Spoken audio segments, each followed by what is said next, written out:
Good morning to all. आज जो हमारा लेक्चर होगा एक आपके हीट एंड थर्मो का next part, kinetic theory of gases.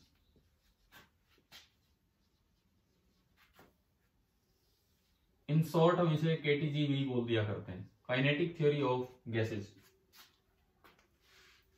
अब देखो, इसमें ये हीट एंड थर्मो का वही पार्ट है जो आप पहले भी पढ़ चुके हैं, कुछ चीजें वहां से कंटिन्यू होनी है।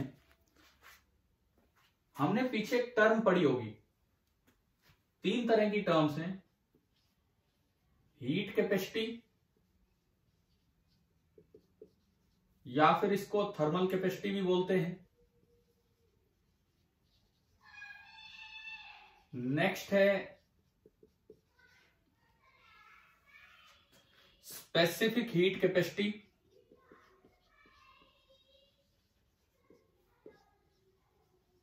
एंड नेक्स्ट टर्म है मोलर हीट कैपेसिटी। ये तीन एक जैसी सी टर्म्स होती हैं। ये जो टर्म है हीट कैपेसिटी और थर्मल हीट कैपेसिटी, इसका सिंबल इसको देते हैं कैपिटल एस, और जो इसकी यूनिट होती है दैट इज जूल पर केल्विन। इसको जो सिंबल दिया जाता है, स्मॉल एस भी दे देते हैं, सी भी इसको सिंबल देते हैं, और इसकी जो यूनिट होती है जूल पर किलोग्राम केल्विन। अच्छा, ये सेम यूनिट ऐसे भी लिखी जा सकती है जूल पर डिग्री सेल्सियस, यहां भी जूल पर किलोग्राम डिग्री सेल्सियस। तीसरी जो टर्म आपकी मोलर हीट कैपेसिटी, उसका सिंबल सी होता है, आजकल सी दोनों के लिए यूज करते हैं, और इसकी यूनिट होती है जूल पर मोल केल्विन या फिर जूल पर मोल डिग्री सेल्सियस। अब आप मुझे एक चीज क्लियर कीजिए पहले कि क्या आपने जब जो कैलोरीमेट्री पार्ट पढ़ा है, क्या वहां पे तीनों टर्म्स अलग अलग देख चुके हैं कि नहीं, कि तीनों में क्या डिफरेंस है, क्या मतलब है इनका, बताओ प्लीज। या मैं थोड़ा बताऊं इनके बारे में, तीनों के बारे में क्या क्या है ये।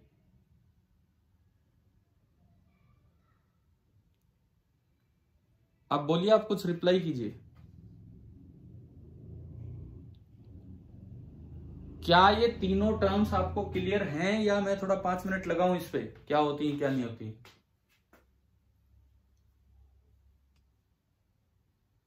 सर बता दो। चलो ठीक है, एक बार तो ये कैलोरीमेट्री में यूज होती हैं, अभी हम फिर से इनको देख लेते हैं। आप पहले ना ये नोट कर लीजिए, मैं इसका एक स्क्रीनशॉट लेता हूं।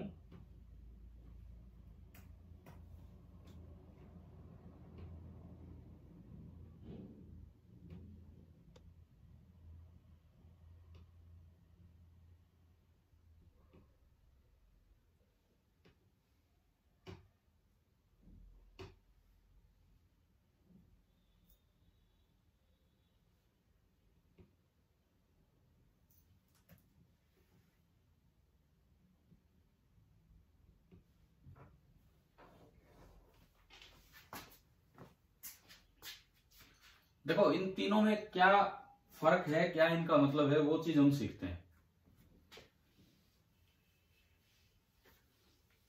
मान लीजिए आपने कोई भी एक कंटेनर लिया, इसमें पिस्टन लगा हुआ है,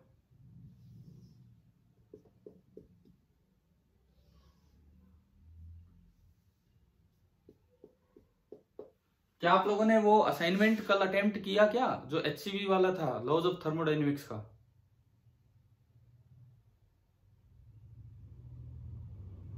भाई आप लोग बहुत सोच के टाइम लेके जवाब दे रहे हो, बताइए मुझे अटेम्प्ट किया है कि नहीं किया है। मैंने इसीलिए सॉल्यूशन नहीं भेजा है कि भाई पहले अटेम्प्ट कर लेते हैं, उसके बाद मैं वो 2 वीडियो आपके लिए डाल दूंगा।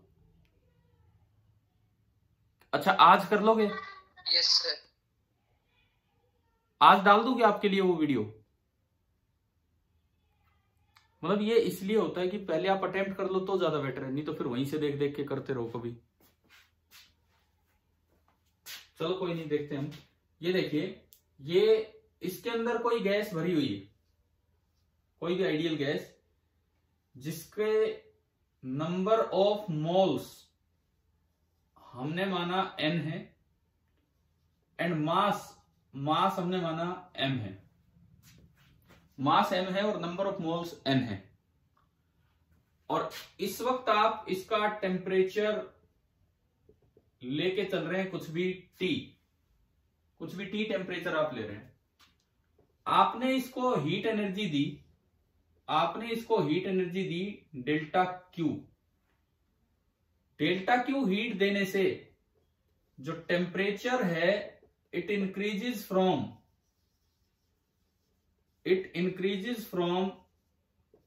T to T plus delta T से मान लो इतना इंक्रीज हो गया, चाहे पिस्टन एक्सपेंड करे, ऊपर जाए ना जाए, उससे हमें कोई मतलब नहीं, कैसी भी प्रोसेस हो आपने ये किया। तो अब जो आपकी ये 3 टर्म्स हैं इनकी क्या डेफिनेशन होगी वो हम देखते हैं। यहां से पहली टर्म आपने लिखी थी हीट कैपेसिटी।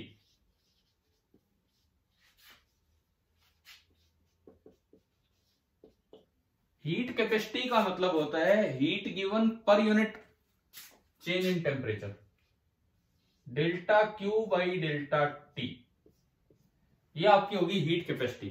अगर हीट कैपेसिटी का सिंबल कैपिटल एस आप यूज करते हैं तो इसका मतलब डेल्टा क्यू बराबर आ गया एस इंटू डेल्टा टी। अब आप बताओ क्या यहां से यूनिट वो सही आ रही जो आपने अभी लिखी थी थोड़ी देर पहले? यूनिट क्या लिखी थी आपने कैपिटल एस की? क्या यूनिट लिखी थी आपने कैपिटल एस की, बताओ?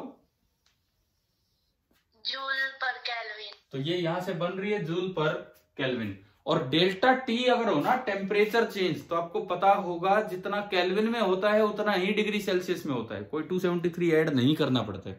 10 केल्विन चेंज या 10 डिग्री सेल्सियस चेंज सेम होता है, इसीलिए केल्विन की जगह डिग्री सेल्सियस भी आप ले सकते थे। दूसरी जो टर्म होती है स्पेसिफिक हीट कैपेसिटी, सिंबल उसे स्मॉलेस्ट दो चाहे सी दो, कोई सा भी सिंबल आप उसे यूनिट से पहचान सकते हैं। स्पेसिफिक हीट कैपेसिटी का मतलब होता है heat capacity per unit mass. Heat capacity per unit mass ये आपकी होती है स्पेसिफिक हीट कैपेसिटी। आप इसको अगर सिंबल सी भी दे रहे हैं, स्मॉलेस्ट भी दे सकते हैं, तो that is delta Q by delta T और साथ में एम इसका मास था। और यहां से आपका एक कैलोरीमेट्री का फॉर्मूला शायद आपको दिख जाए कि delta Q is equal to M C delta T. कुछ पढ़ा था इस तरह का फॉर्मूला कभी, है ना? कैलोरीमेट्री में आया होगा इस तरह का फॉर्मूला। बताओ सेकंड टर्म समझ आई क्या?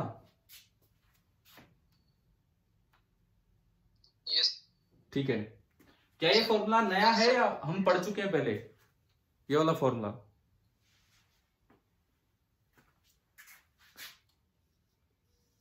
अच्छा, इसकी यूनिट भी आप कंफर्म कर सकते हो, जूल पर मास की किलोग्राम और डेल्टा टी की केल्विन या डिग्री सेल्सियस। तीसरी जो आपकी टर्म है that is molar heat capacity, symbol तो इसको भी दे देते हैं वही सी। मोलर हीट कैपेसिटी का मतलब होता है heat capacity per unit mole, per unit number of moles. यानी कि ये आपका बना C is equal to delta Q upon N delta T. N इसके नंबर ऑफ मोल्स थे और यहां से आपका एक फॉर्मूला ये भी बन जाता है delta Q is equal to N C delta T. Unit आप कंफर्म कर सकते हो, जो आपने लिखी थी वही बन रही है। अच्छा, अब दिक्कत ये आती है बच्चों को, ये यूज करना है कि ये अगर सी दे रखा है तो डेल्टा क्यू लिखने के लिए मास मल्टीप्लाई करना है कि नंबर ऑफ मोल। तो उसमें क्या होता है, वर्ड तो कॉमनली स्पेसिफिक हीट ही दे देते हैं। आप सी की यूनिट पे जाएं, अगर सी की यूनिट दे रखी है, अगर सवाल में सी की यूनिट दे रखी है जूल पर किलोग्राम केल्विन, तो आप ये वाला फॉर्मूला यूज करेंगे मास वाला। और अगर सी की यूनिट दे रखी है जूल पर मोल केल्विन, तो आप ये वाला फॉर्मूला यूज करेंगे। अभी बताओ क्या तीनों टर्म्स क्लियर हो गई हैं कि नहीं?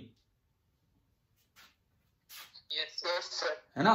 आप ये भी नोट कीजिए, फिर इसके बाद मैं गैसेज में ही इस पार्ट को आगे बढ़ाता हूं, स्पेसिफिक हीट कैपेसिटी को।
अब देखो, जो गैसेज के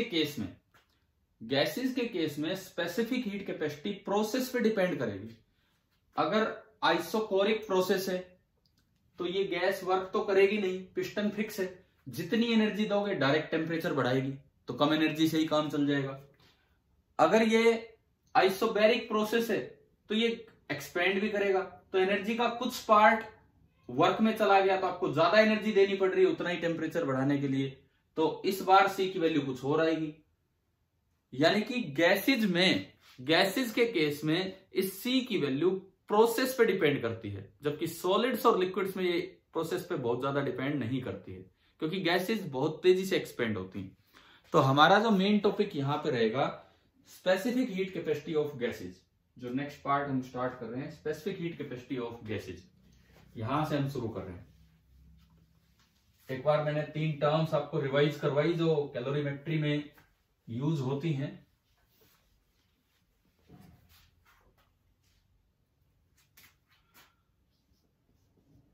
specific heat capacity of ideal gas, specific heat capacity of ideal gas. अब ये प्रोसेस पे डिपेंड करती है, खाली गैस पे नहीं, डिपेंड्स ऑन प्रोसेस, कि आप कौन सी प्रोसेस से हीटिंग कर रहे हैं, उस पे डिपेंड करेगा कि सी की वैल्यू क्या होगी। फॉर एग्जाम्पल, सबसे पहले मैं सबसे किफायती प्रोसेस ले रहा हूं जिसमें सारी की सारी हीट एनर्जी टेम्परेचर बढ़ाने के काम आ रही है। तो पहली प्रोसेस हमने ली आइसोकोरिक प्रोसेस, और आइसोकोरिक प्रोसेस में जो सी होगा अक्सर उसको सिंबल दिया जाता है CV। वी क्यों? वी का क्या मतलब है यहां पे? Volume constant. हाँ, कांस्टेंट वॉल्यूम। वी यही बताने के लिए यूज किया जा रहा है कि जो वॉल्यूम है वो वॉल्यूम कांस्टेंट रहेगा, इसलिए वी यूज किया जा रहा है। अब देखो गैसेज में CV हम कैसे निकालेंगे वो देखते हैं। सपोज ये अंदर कोई भी गैस भरी हुई है, इस कंटेनर में पिस्टन फिक्स है, क्योंकि आइसोकोरिक आपने बोल दिया तो इस बार तो पिस्टन चल ही नहीं सकता है। आप यहां से इसको हीट दे रहे हैं, डेल्टा क्यू एनर्जी दे रहे हैं, पिस्टन चल ही नहीं रहा, तो डेल्टा डब्ल्यू आपका कितना है? 0। टेम्परेचर T से चेंज होके हो गया T प्लस डेल्टा T। तो देखो U इनिशियल, अगर मैं इसमें लिखूं U initial, internal energy initial, हमने पढ़ रखा है एक फॉर्मूला पिछले चैप्टर में, F/2 nRT। N क्या है? नंबर ऑफ मोल्स, और F क्या है इसका? F क्या चीज है बताओ? F क्या चीज है? हाँ, degree of freedom per molecule, एक मॉलिक्यूल की डिग्री ऑफ फ्रीडम F है। जैसे मोनो एटॉमिक की 3 होती है, डाई एटॉमिक की 5 होती है, तो इस तरह से ये है पर मॉलिक्यूल डिग्री ऑफ फ्रीडम। मैं लिख देता हूं अलग से, F is the number of degrees of freedom of A molecule. ये हमने मान लिया F है। अब U इनिशियल ये है और U फाइनल कितना होगा? U final temperature T plus delta T हो गया है, तो U फाइनल आपका बना F/2 nRT plus delta T, है ना भाई? इसमें तो कोई कंफ्यूजन नहीं होगा, पीछे के फॉर्मूले चले आ रहे हैं। तो अगर आप डेल्टा U निकालें, change in U final minus U initial, तो U final minus U initial करेंगे तो ये बचेगा F/2 nR, ये तो कॉमन आया, और T plus delta T minus T, तो इनटू ओनली क्या बचा? Delta T। डेल्टा W 0 है क्योंकि आइसोकोरिक प्रोसेस है। डेल्टा U आपने ऐसे निकाल लिया, तो यहां से फर्स्ट लॉ ऑफ थर्मोडायनेमिक्स का यूज करके मैं डेल्टा Q निकालूं। Delta Q that is equal to delta U plus delta W, यानी कि जो आपका डेल्टा Q आया वो डेल्टा W तो 0 ही है, तो ये भी कितना आ गया? F/2 nR delta T, F/2 nR delta T। हाँ भाई, क्लियर हुआ यहां तक? ठीक है। अब देखो, अब मैं निकालना चाहता हूं, वर्ड तो अक्सर स्पेसिफिक हीट कैपेसिटी यूज कर लेते हैं, असल में वो मोलर हीट कैपेसिटी होती है, स्पेसिफिक हीट यूज कर देते हैं, यूनिट से पता लग जाता है हमें। मैं निकालना चाहता हूं मोलर हीट कैपेसिटी, हमने एडिंग में लिखा है स्पेसिफिक हीट कैपेसिटी, इसको भी स्पेसिफिक हीट ही बोल देते हैं, लेकिन यूनिट से पता लगता है। Molar heat capacity in joule mole inverse kelvin inverse small c। हाँ जी, क्या डेफिनेशन थी तीसरे नंबर वाले की?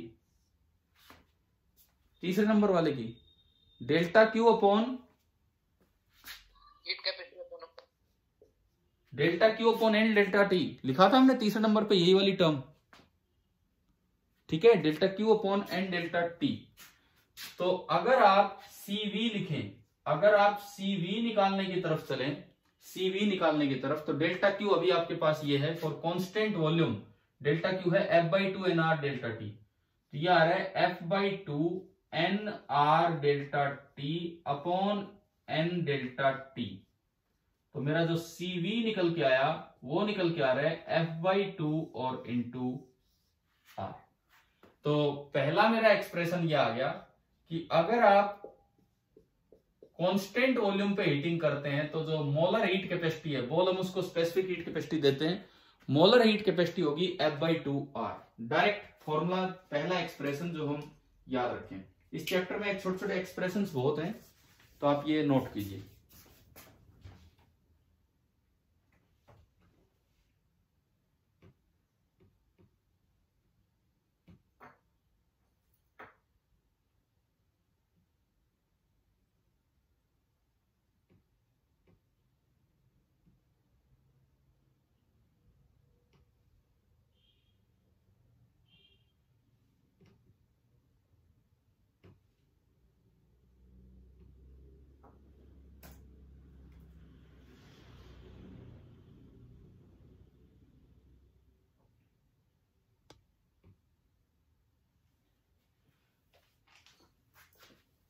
मुझे लगता है ये टर्म समझ तो आ गई ना आपको?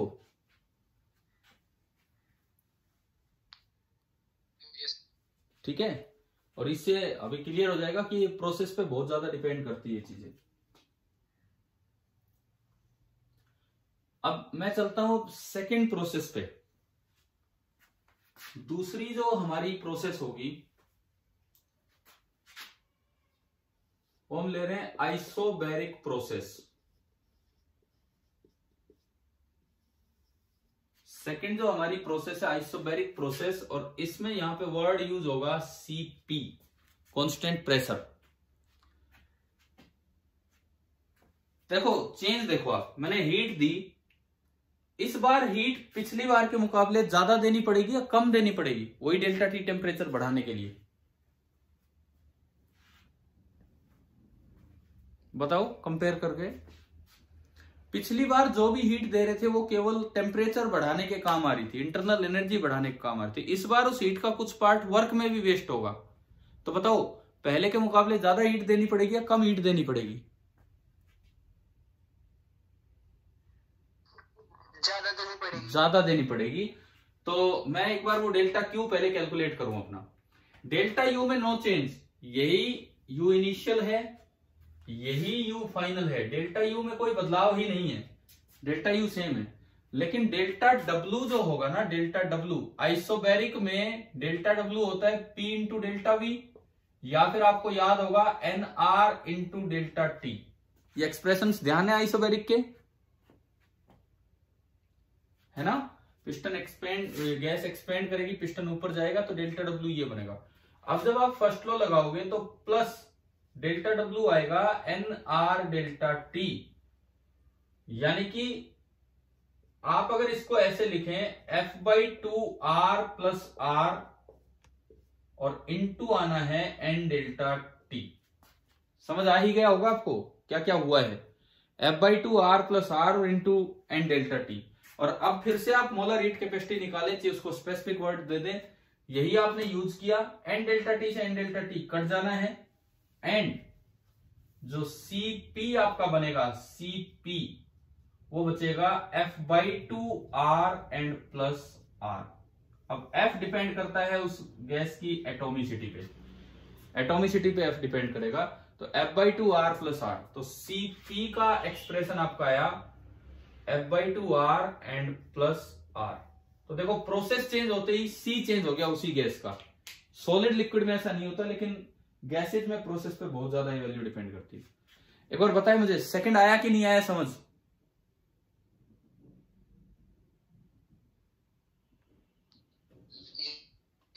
है ना। आपको नोट करना पड़ेगा, मैंने तो इसी में चेंज कर दिया, आप नोट कीजिए। कोई डाउट हो तो पूछ लेना, नहीं तो ये नोट कीजिए आप।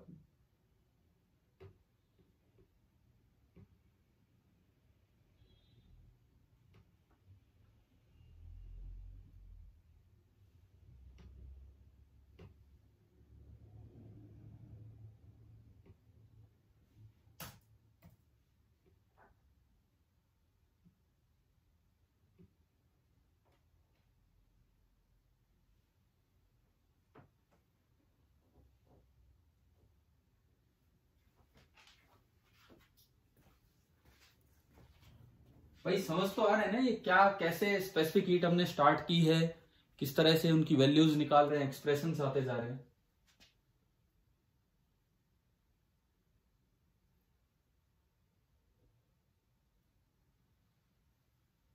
तीसरी प्रोसेस पे चले हम।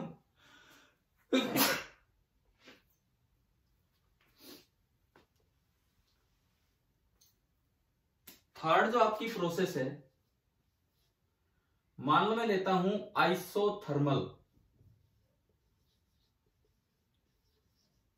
तीसरी प्रोसेस मैंने ली आइसोथर्मल प्रोसेस, और इसमें जो स्पेसिफिक हीट कैपेसिटी होगी उसको हम डिनोट करेंगे Ct से, टेम्परेचर कांस्टेंट।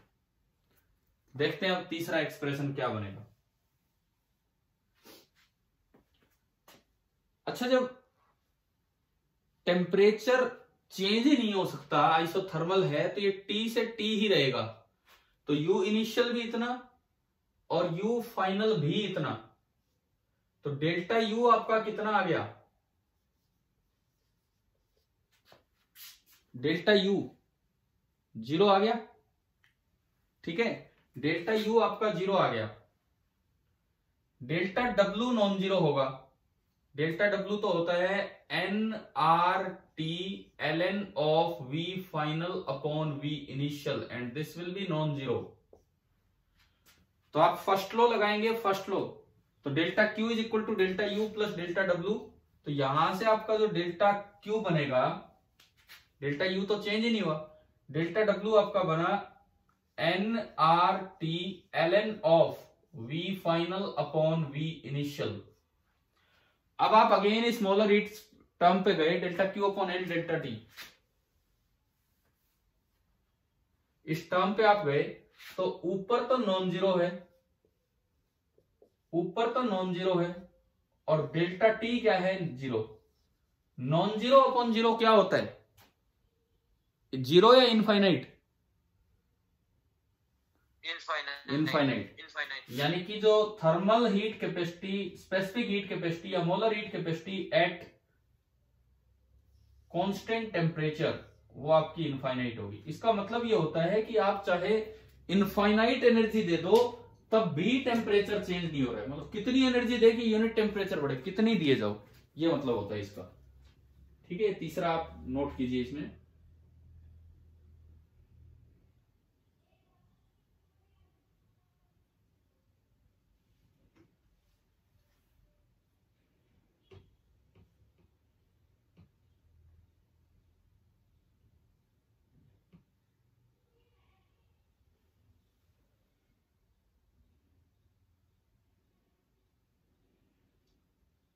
थोड़ा सा बीच बीच में नेटवर्क बैंडविड्थ लो दिखा रहा है, बट कोई नहीं, जैसा भी दिखे उस तरीके से आप नोट करते चलो।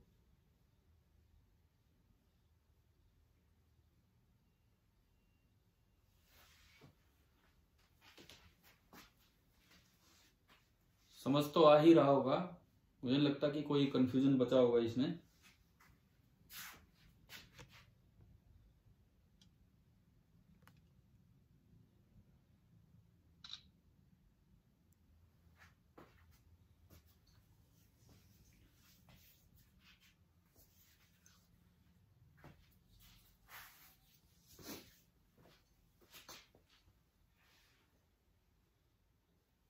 हो गया नोट तीसरा। तो इसके बाद अगले पे हम चलते हैं। मैं एक बार इसका स्क्रीनशॉट कर देता हूं।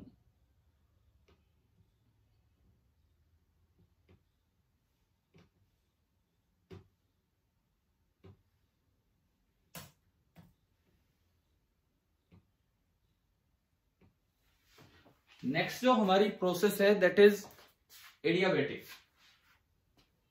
तो हम फोर्थ प्रोसेस पे चले। एडियाबैटिक में कौन सी टर्म कांस्टेंट होती है, जैसे कभी वॉल्यूम कभी प्रेशर, इस तरह से।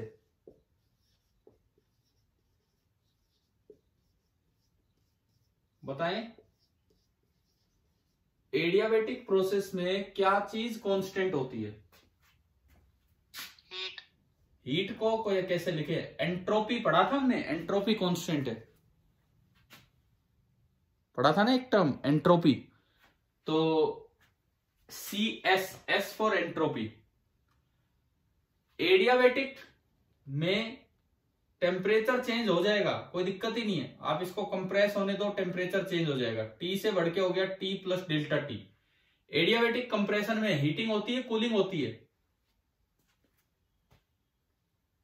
एडियाबैटिक कंप्रेशन में हीटिंग होती है, कूलिंग होती है? अरे एडियाबैटिक एक्सपेंशन में कूलिंग होती है, एडियाबैटिक कंप्रेशन में हीटिंग होती है। लेकिन एडियाबैटिक बोल दिया तो आप हीट एनर्जी नहीं दे सकते, यानी कि डेल्टा क्यू आपका कितना हो जाएगा, 0। यू इनिशियल यही है, यू फाइनल है T plus delta T। Delta U आपका आ गया F/2 NR delta T। Work done, adiabatic में वर्क डन का formula NR T final minus T initial upon 1 minus gamma, हमने पढ़ा था इस तरह का। ये वर्क हो गया। डेल्टा क्यू निकालोगे तो डेल्टा क्यू चाहे कुछ भी हो जाए, अच्छा ये नेगेटिव होगा, ये जो एडियाबैटिक है इसमें ये नेगेटिव होता है। This is minus of NR delta T upon gamma minus 1। आप चाहिए कुछ भी लगा लो, डेल्टा क्यू अल्टीमेटली, क्योंकि एडियाबैटिक है तो आप एनर्जी दे ही नहीं सकते और ये दोनों कैंसिल आउट होके 0 ही होना होता है। अब मोलर हीट कैपेसिटी आप निकालते हैं तो इस बार डेल्टा क्यू तो है 0 और टेम्परेचर चेंज हो रहा है, delta Q non zero. 0 upon non zero क्या होता है, 0 अपॉन नॉन जीरो 0। तो जो C एट कांस्टेंट एंट्रोपी होगा, यानी कि एडियाबैटिक प्रोसेस में ये आपकी वैल्यू आ गई 0। कर लीजिए, ये भी आप नोट कीजिए। चौथी प्रोसेस जो हमने पढ़ी कि एडियाबैटिक कंप्रेशन में ये हो जाएगा।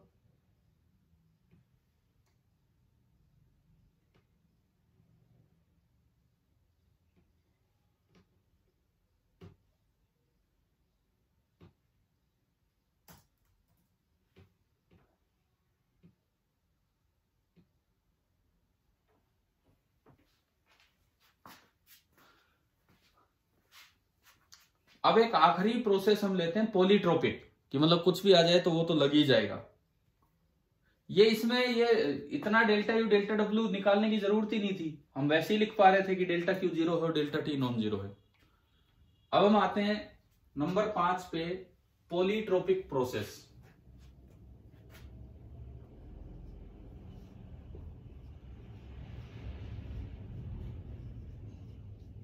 पॉलीट्रोपिक प्रोसेस,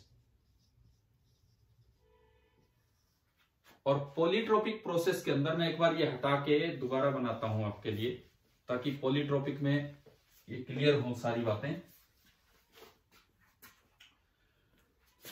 CS नहीं CX बोल देते हैं, और पॉलीट्रोपिक प्रोसेस की इक्वेशन ऐसी हम मानते आए हैं कि PV⁻X इज कांस्टेंट। इसमें देखो, सपोज ये कोई आइडियल गैस है जिसके F डिग्री ऑफ फ्रीडम है पर मॉलिक्यूल, और P initial, V initial, T initial T है। P और V को छोड़ो, बस हम सीधा इस पे चले। टेम्परेचर इसका T है, नंबर ऑफ मोल्स N है। इसको हमने एक प्रोसेस के थ्रू दूसरी स्टेज तक पहुंचाया, और वो प्रोसेस थी PV⁻X कांस्टेंट है। और आप इस प्रोसेस के थ्रू इसका टेम्परेचर बढ़ा लाए,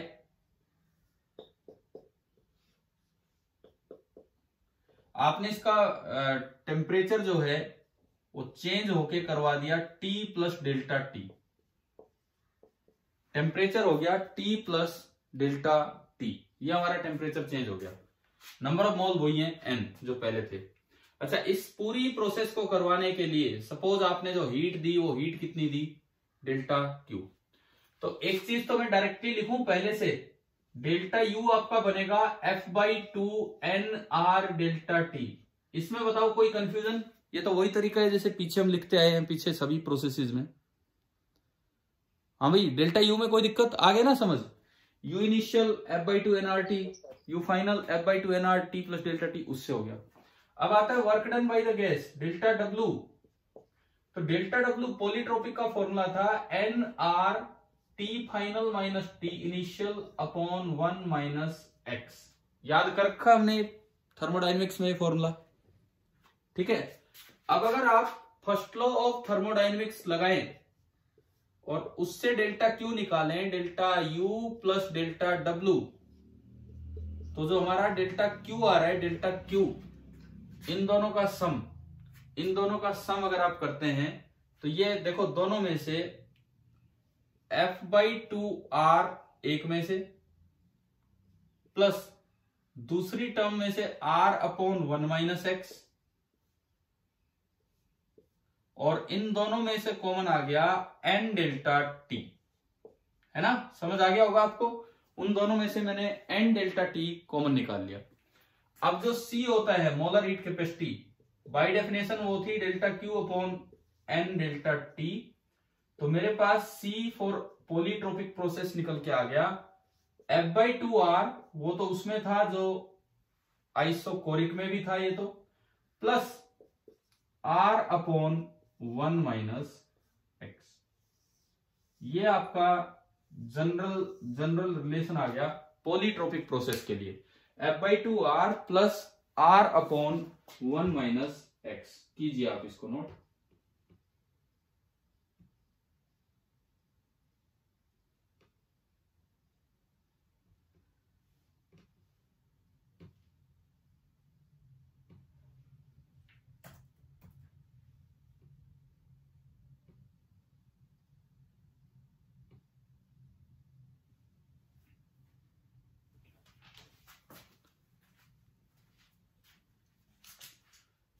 हाँ जी, आखिरी आ गया समझ? ये जो लास्ट वाला हमने बनाया पॉलीट्रोपिक के लिए, बताओ क्लियर है ना सभी को? Yes sir. ठीक है, अब एक बार मैं 500 रिजल्ट्स अपने लिखता हूं क्योंकि इतना ही समय है। हमने ये सीखा कि गैस की specific heat capacity process followed पे डिपेंड करती है। Specific heat capacity of gas depends on process, ये हमने देख लिया। सबसे पहला CV, इसका फॉर्मूला आया F/2R। अब मोनो एटॉमिक है, डाई एटॉमिक है, उसके अकॉर्डिंग आप F की वैल्यू पुट कर सकते हैं। दूसरा CP, क्या फॉर्मूला आया था इसका? F/2R plus R, where F is the number of degree of freedom per molecule. ठीक है। नंबर 3 CT, कितना आया था ये? बताओ फटाफट। इनफाइनाइट। जस्ट एक बार हम रिकॉल कर रहे हैं क्या क्या चीजें हैं ये। चौथा CS, कांस्टेंट एंट्रोपी पे एडियाबैटिक के लिए, ये कितना आया था? 0। एंड पांचवा पॉलीट्रोपिक प्रोसेस के लिए जो CV था वो तो था ही, F/2R प्लस एक टर्म और आ गई, क्या? R/1 minus X। और आप यहां पे इसी से 5वें से स्पेशल केस बना के देखिए। स्पेशल केसेस नंबर 1, अगर आप x को 0 कर दें, तो ये कौन सी प्रोसेस होती है? PV⁻0 constant. भाई x 0 पे कौन सी बना करती थी? याद है ना वो? x 0 पे P कांस्टेंट हो जाएगा आइसोबैरिक। तो आप x 0 रख के देखो क्या आइसोबैरिक वाली मिल रही है कि नहीं?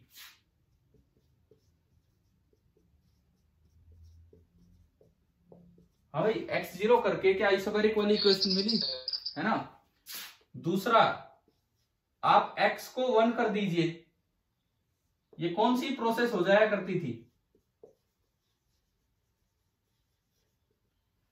x को 1 कर दीजिए, कौन सी प्रोसेस हो जाया करती है? आइसोथर्मल। और x को 1 करते ही वो नीचे 0 आ गया, यानी कि आपका जो CX है ये बना टेंड्स टू इंफिनिटी। चलो ठीक है, आपकी मीटिंग ये ओवर हो गई है। इससे आगे हम कल कंटिन्यू करते हैं। मुझे लगता है स्पेसिफिक हीट कैपेसिटी आपको समझ आ गया है। Thank you.